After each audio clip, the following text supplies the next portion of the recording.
يا معلم بالصلاة على النبي، واحد في الكومنتات بيقول لك الصينية بتاعتك مش نضيفة. يا ابني دي ناس غشيمة، احنا كنا مضغوطين وربنا المعين. دلوقتي كل ساعتين تشوف وشك فيها. الصلاة على النبي ده والمراية بتدور. بتاعتي ورايا. الله أكبر. ايه اللي يقف الكلام ده؟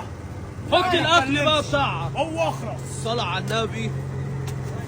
لا ياكل من الصينية دي أمه وتدعي له. اشكر الله. بزيت بلدي وسمنة بلدي بيستوي فيها الصلاة على النبي. والحلويات. الله أكبر. اتفرج على البخار الطبيعي. اتفرج على الحلاوة. الله أكبر.